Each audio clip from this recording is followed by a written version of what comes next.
போற்றி நீரணிந்து உருத்திர சாதனம் கொண்டிடு ஐந்தெழுத்து உள்ளே சாற்றி நீ குரு ஆதி நூறுவையும் தாழ்ந்திரஞ்சு இவை செய்தால் மாற்றலாம் பிறப்பிறப்பினை நெஞ்சமே மன்றுடாடியதாலும் தோற்றும் உள்ளொளிக்குள்ளொளியாயதைத் தொழுது வாழ்தலுமாமே. வான்கலந்த மாணிக்க வாசகனின் வாசகத்தை ஆண்கலந்து பாடுங்கா நற்கருப்பந்தாற்றினிலே தென்கலந்து பால்கலந்து தெலுங்கடி தீங்குவைதாம் கலந்து ஊன்கலந்து உயிர்கலந்து வட்டாமல் இனிப்பதுவே. போற்றுதலுக்கும் நாளும் நம்மை நன்னெறிப்படுத்தலுக்குரிய அருள்மிகு அம்பலவான பெருமான ஆலமர் செல்வர் அம்மையப்பருடைய இன்னருளாலும் உயிர்க்கு துணையாக திகழ்ந்து கொண்டிருக்கும் சமயக்குறவர்கள், திருமுறை ஆசிரியர்கள், நாயன்மார்கள், சந்தானக்குறவர்கள், ஆதீனக்குறவர்கள், திருவள்ளுவர் மிகாக்கிராதிய சான்றோர் பெருமக்களுடைய நலர்களாலும் திருக்கைலாய வரம்பரை வைகட்ட சந்தானம் பேரூர் ஆதீனம் ஆதி குருமுதல்வர் சாந்தலிங்க பெருமானுடைய தன்னொருளாலும் கைலை குருமணி தமிழ் வெளிப்பாட்டு தந்தை நூற்றாண்டு நாயகனுடைய பொன்னார் திருவடி குருவர்களாலும் எல்லோரும் எல்லா நலங்களும் பெற்று வாழ வாழ்த்தி வைக்கின்றோம். போற்றிவோம் நம சிவாய. படம் சான்ற இந்த நல்ல நிகழ்வுக்கு வருகை வந்திருக்கக்கூடிய பாராட்டுதலுக்குரிய அஜித் சைத்தன்யா சுவாமிகள் அவர்களே மற்றும் இந்த நல்ல நிகழ்வு சிறப்பான முறையில் அமைவதற்கு பல்லாற்றானும் நமக்கு துணை நின்று எல்லா வகையான வசதிகளையும் அவர்கள் தன்னுடைய நேரடி மேற்பார்வையிலேயே கவனித்து நமக்கு இத்தனை வசதிகளை செய்து கொடுத்து இன்னும் சில நேரத்தில் இங்கே வந்து அனைவருக்கும் அருளாட்சி வழங்க இருக்கக்கூடிய கோயிலூர் ஆதீனம் சுவாமிகள் அவர்களுக்கும் இந்த நல்ல நிகழ்விலே பங்கேற்றிருக்கக்கூடிய அனைத்து அன்னையர் பெருமக்களுக்கும், அன்புலம் சார்ந்த அன்னையர்களுக்கும், அன்புலம் சார்ந்த பெரியோர்களுக்கும், தெய்வம் சார்ந்த குழந்தைகளுக்கும் நம்முடைய புலம்பணிந்த வணக்கங்களையும் வாழ்த்துக்களையும் தெரிவித்துக் கொள்கின்றோம்.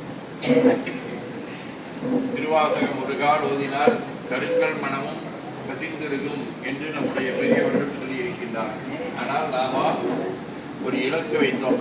என்ன இலக்கு அப்படின்னு சொன்னோம்னா, நூற்றாண்டு நாயகனுடைய அந்த நூற்றாண்டையொட்டி ஒரு 100 முறையாவது இந்த திருவாசகத்தை ஓதுவது என்கின்ற ஒரு இலக்கு வைத்தோம்.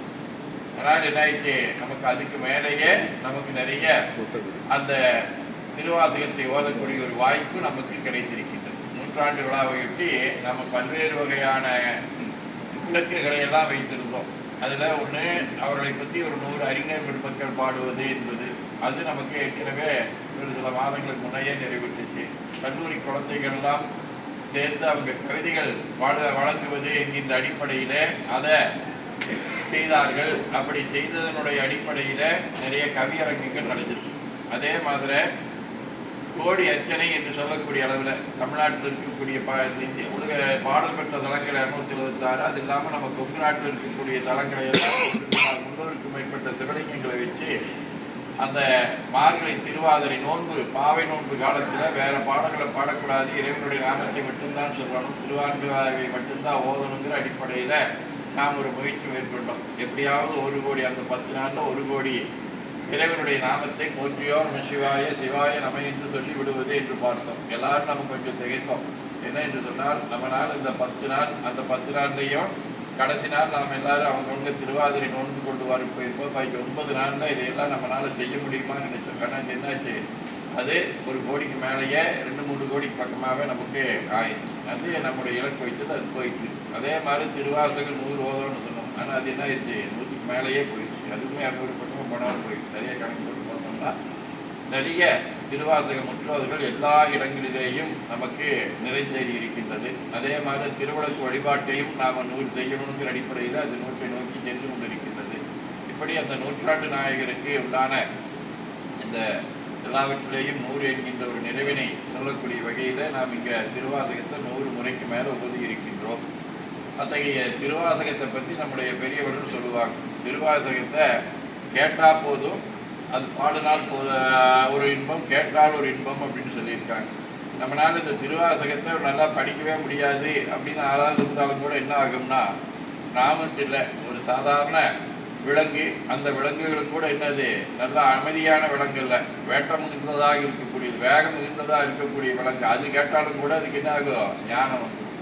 அது மாதிரி இருக்கக்கூடிய வகையில் நாம் எங்கெல்லாம் போய் பாடினோமோ அவர்களுக்கெல்லாம் இயல்பாகவே ஞானத்தை இறைவன் அவர்களுக்கு நல்கி இருக்கிறார். வாட்டமெல்லாம் மாணிக்க வாசக நின் வாசகத்தை கேட்ட பொழுதே அங்கிருந்த கீழ்ப்பறவை சாதிகளும் வேட்டமும் கொல்லா விலங்குகளும் விஞ்ஞானம் நாட்டமுருவினில் இங்கு நாம் அடைந்த வியப்படும். நாமெல்லாம் அடைந்த ஒன்று வியப்பே இல்லை. நமக்கு அத்தகைய ஒரு சிறப்பு வாய்ந்ததாக இருக்கக்கூடிய அந்த திருவாசகத்தை நாம் தொடர்ந்து நல்ல முறையில் இங்கே ஓதிக்கொண்டே இருக்கின்றோம். இது நமக்கு ஒரு நிறைவல்ல, அது ஓடிட்டே இருக்கிறதா. என்ன நம்ம தெரிவிக்கிறோம், நம்ம ராமேஸ்வரத்தில் நாம் இதே மாதிரி ஒரு திருவாசகம் முற்றுவத்துதான். பழைய காலத்தில் ராமேஸ்வரம் நம்ம காசின்னு சொல்லுவாங்க. அங்கே இருக்கிறவங்க அங்கே போகணும், அங்கே இருக்கிறவங்க இங்கே வரணும் அப்படிங்கிற அடிப்படையில் நமக்கு சொல்லுவாங்க. அந்த மாதிரி இருக்கக்கூடிய வகையில் நமக்கு இங்கே காசி என்று சொல்லக்கூடிய இடத்துல நம்ம இங்கே வந்து நினைக்க. அதுவும் நம்ம பார்த்தீங்கன்னா காலையிலே நீங்கள் பார்த்தீங்க, இங்கே உட்காந்து 10 பேர் 5 பேர் உட்காந்தாலும் எதிர்த்து சொல்லுவோம். அந்த மாதிரி இருக்கக்கூடியவர்களுக்கு நமக்கு இந்த மாதிரி வெய்ய நேரத்தில் ஒரு குளிச்சு விட்டக்கூடிய ஒரு அறையில் உட்கார வச்சு நமக்கு எல்லா வகையான வசதிகளையும் செய்து போயிட்டு தைப்புறாங்க. திருவாசக உதவியுடைய பலனை இன்னொருக்க நம்ம எல்லாத்தையும் போய் தரிசனம் பண்ண போகிறோம். சரியான தரிசனத்தை நம்ம ஏற்பாடு செய்யக்கூடிய அளவில் நம்ம திருவாசக போகிறதுனால ஒரு பெரிய நமக்கு நலன் கிடைத்திருக்கின்றது. இந்த திருவாசகம் முற்றுவதம் நடந்ததுனால என்ன நம்பினா ஓதருக்கு நிறைய ஆட்கள் கிடைத்தார்கள். இப்போ